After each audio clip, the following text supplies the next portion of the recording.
Hi, my name is Omid Daryani. I'm the Senior Brand Manager of the EverQuest franchise. Welcome to another edition of the Roundtable. I'm here today with first-time Roundtable participant.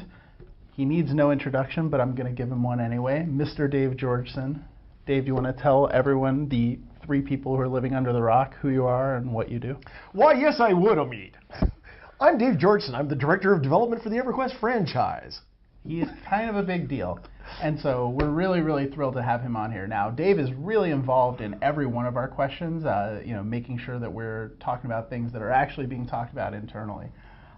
So this week, we're talking about contested content and whether there should be contested content in EverQuest Next.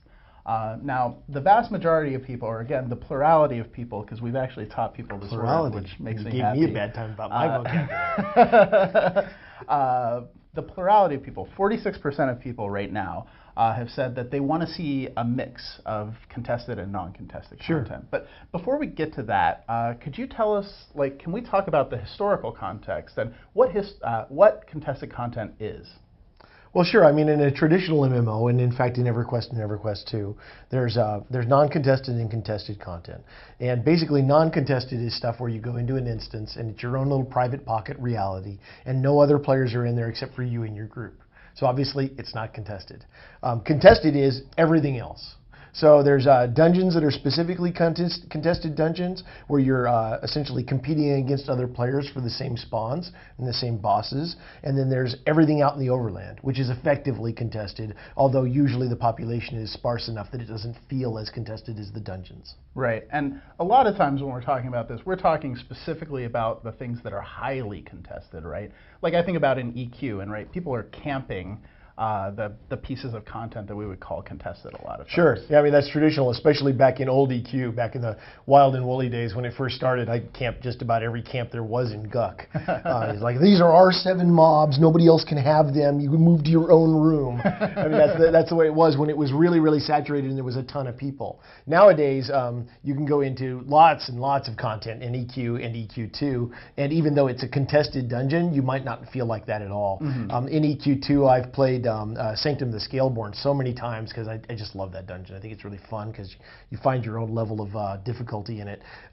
But there's always people running through it, and it adds variety, it adds spice, because you're never sure where the next spawn is going to be. You're never really sure when they're going to repop on you, and so it adds a little bit more excitement, and I like risk. Yeah. So I like that kind of feeling. So one of the things we saw in a lot of the conversation on the roundtable was about how this relates to PvP. So when we talk about contested content, are we talking about things like open world PvP or battlegrounds? Oh, no, this has nothing to do with PvP. PvP is a completely separate thing. I mean, when we get to PvP and we start talking about it, of course there will be ramifications of PvP in a contested area versus a non-contested area, but that's not what we're talking about right now at all. So right now we're really debating how much of the content should be, attackable by multiple players at a time. Right. And so, for EverQuest Next, what does this look like? What are we thinking? Yeah, well, first of all, EverQuest Next is a really different critter.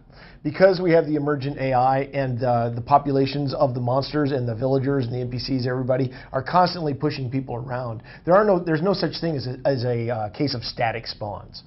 You go out and you beat up the orc camp a few times, it's going to move. And this includes not just the outdoors, but the indoors also. So the traditional way of competing for contested stuff, where you camp a room, that's really unlikely to be successful in EQN. You're going to need to go out and find out where those monsters moved, what's happening with the population. They'll be pushing each other around. It's just not the same kind of thing. So a large part of EverQuest Next is technically contested, but that's because you're finding your own encounters, your own adventures, and it's not the same old camper room kind of thing. Right. It's not set up in that way where a whole bunch of people are coming to the same place over and over because they know exactly this is where the thing I need spawns, this is where that rare monster spawns. Right. And we're also very aware of the fact that if you have thousands and thousands of people in the same world, they may, for instance, be interested in the same area at the same time. So we have some pretty clever ideas on how we're going to approach that, but we're still proving some of it works. So we'll wait until a later day to relate how we're going to deal with that. But Well, if it works the way we planned, it is pretty clever. I think people will really like it. Yeah. I've heard some of the guys talking about it. It's pretty cool stuff. It's not bad. So, I mean, one of the things that I thought was really cool about this particular question is we're starting to see the conversation expand beyond just our roundtable discussion. You know, there were almost as many comments on Reddit as there were on the roundtable. You know, there are several articles around, and we think it's awesome when we actually are seeing these conversations happen all across the internet. Yeah, I mean, that's the stuff we hoped for when we started. When it was your idea, it was a great idea. The roundtable was a really good idea. Get people discussing with us on a regular basis, because the discussions that we start on the roundtable propagate everywhere. And we get, well, you know, if you do a Google filter, you find all that stuff automatically. You just have it come into you. So we're reading conversations all over the net all the time, and that lets us debate internally a lot more intelligently. Yeah, absolutely. We see the conversations actually, I think, evolve a lot on the other sites, you know, and that feeds into how we may ask another question in the future, that sort of thing. Yeah. So it's been really cool. So, you know, again, I think we're kind of thinking the same thing as most of the folks out there. You know, EverQuest Next is such a different critter, as Dave used, one of my favorite terms, such a different critter than the MMOs that have come before it, that it's going to feel a little different. But I think you guys are going to be happy with the direction we're going.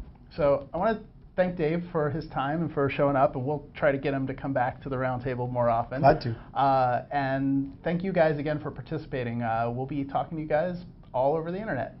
Thanks.